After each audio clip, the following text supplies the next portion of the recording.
आज हम लोग चुनावी संध्या पर पकरी ब्राह्मण में हैं और पकरी ब्राह्मण में अपने समर्थकों के बीच में हम हैं। यहाँ पर अनीता मैडम जी के समर्थक सब लोग हैं और अनीता मैडम जी के समर्थन में हम लोग वोट मांगने के लिए आए हैं। उनका लालटेन छाप चुनाव चिन्ह है क्रम संख्या 1। आपके चैनल के माध्यम से सबसे पहले जो आपके दर्शक बंधु हैं उनको मैं कर जोड़ के प्रणाम करना चाहता हूँ, प्रणाम करता हूँ। और हम कहेंगे कि वारसलीगंज में आप अगर जो विकास चाहते हैं तो अनीता मैडम को लालटेन छाप पर वोट दीजिए। अनीता मैडम जीतेंगे, बहुत सारा काम करेंगे। अभी हम पंचायत भवन के पास में रविदास टोला में हैं। हम आपको बताना चाहते हैं कि हम जिस समय एमएलए थे 2015 के पहले, तो यहाँ पकरी ब्रह्मा से हसनगंज तक हमने पास कराया सड़क में काम भी लगा।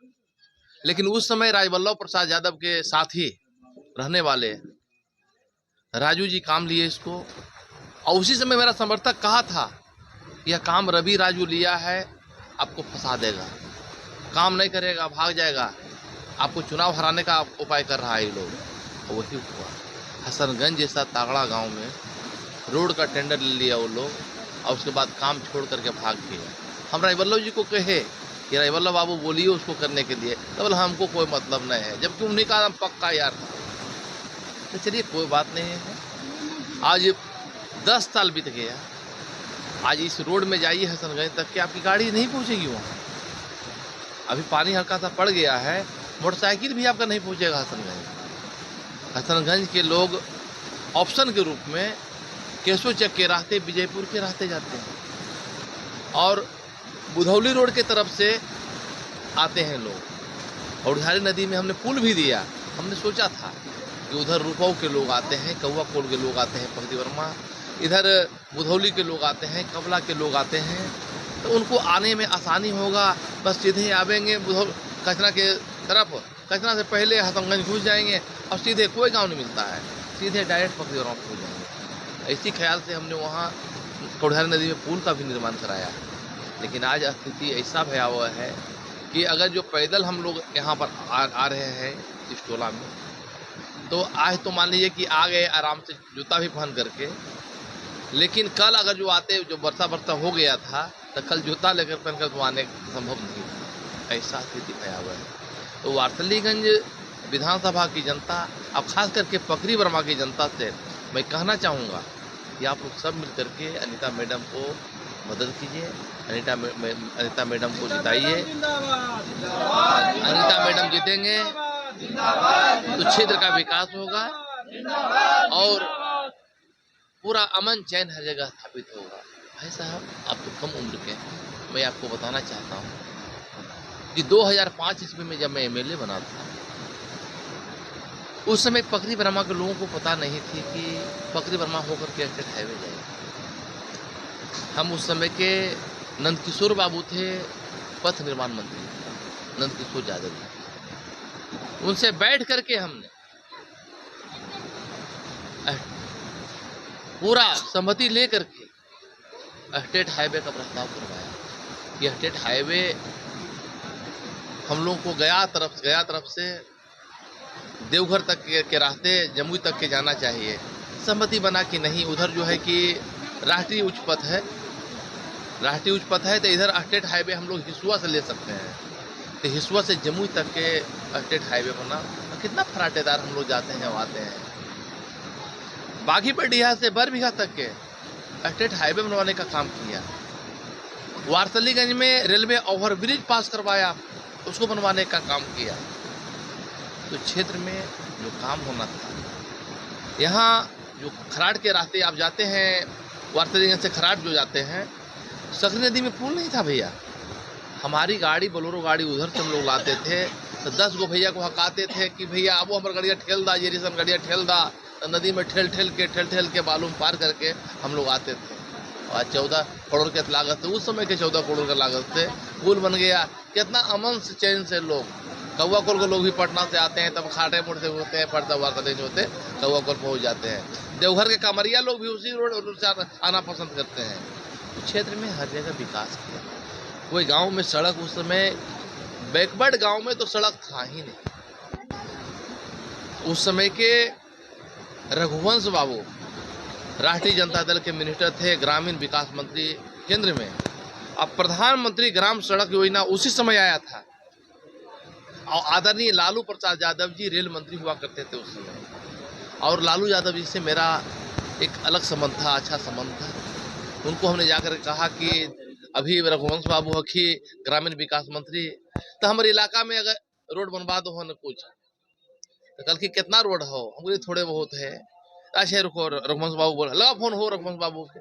रघुवंश बाबू को फोन लगाए और कह दिए कि जा रहा है प्रदीप आपके पास में, ये कुछ रोड इसका है, पास कर करवा दीजिएगा। हम गए उनके पास, रघुवंश बाबू हमारा देखे ढड्ढा, 10 पन्ना में हम लोग लिख करके ले गए थे कि इतना सड़क बनाना हमको है। तो बोले कि इसमें चिन्हा मार दीजिए कि कौन कौन सड़क बनना है।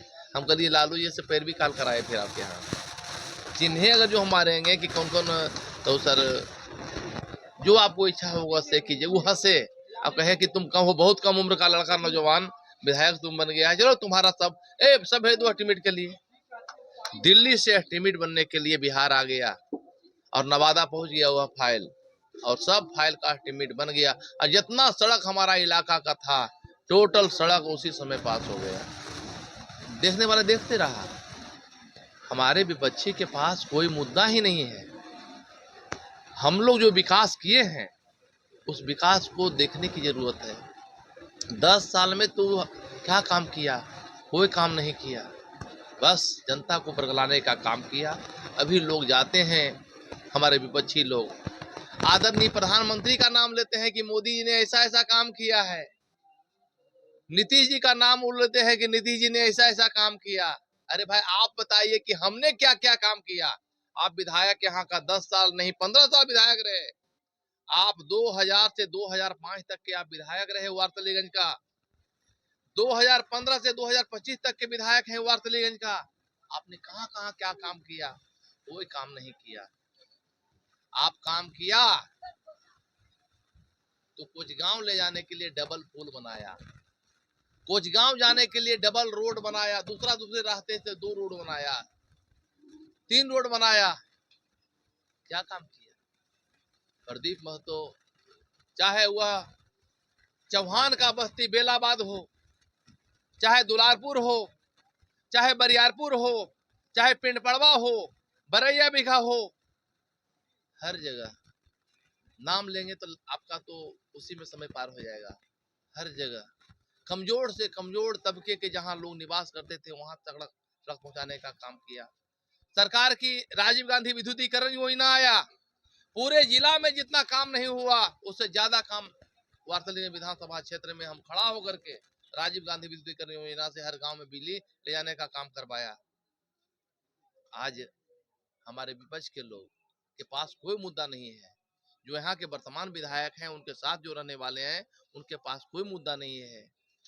हम लोग जो काम किए हैं वह काम काबिल तारीफ है। और मैं खास करके इस इलाके के नौजवानों को कहना चाहूंगा कि आप लोग विश्वास कीजिए और अपने परिवार के लोगों से पूछिए कि जो हमने काम किया है उस काम को देखिए, और 10 साल में जो काम हुआ है इसको देखिए।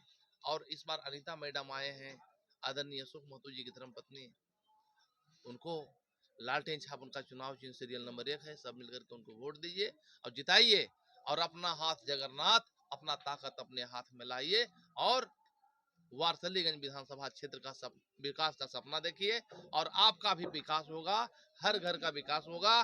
तेजस्वी यादव ने कहा है कि हमारी सरकार बनेगी तो हर महिलाओं को हम 2500 रुपया महीना देंगे। आप जोड़ लीजिए कि 2500 के महीना यानी 12 महीना में 30,000 रुपया हर वर्ष महिलाओं को मिलना है। हर घर में नौकरी देने का वो वादा कर लिए हैं। जब वादा कर लिए हैं तो रास्ता निकालेंगे। वो लड़का वो मुख्यमंत्री बनेंगे तो रास्ता निकालेंगे। हर घर में नौकरी देने की बात कहे हैं, हर घर में नौकरी देंगे। वो ऐसा बात नहीं है कि नहीं देंगे। वो बोले हैं कि 500 में गैस सिलेंडर हम देंगे। 1000 भी गैस सिलेंडर का कीमत है, 500 में गैस सिलेंडर वो देंगे। उन्होंने कहा है कि हम वृद्धा वाला पेंशन जो है 1500 कर देंगे, वो जरूर करेंगे। बिजली के बारे में उन्होंने कहा है कि हम 200 यूनिट बिजली फ्री देंगे, 200 जरूर करेंगे। अब यहाँ जनता की बात है, सब लोग मिल करके लगिए, जोड़ लगाइए और अपना सरकार बनाइए। और वारसलीगंज में हम लोग हैं, तो वारसलीगंज में अनीता मैडम जीतेंगे तब न तेजस्वी की सरकार बनेगी। तो इसलिए अनीता मैडम को सब लोग मिल करके लालटेन छापर वोट दीजिए सीरियल नंबर 1 पर और उनको जिताने का काम कीजिए। बहुत बहुत धन्यवाद, यही हम कहना चाहते हैं।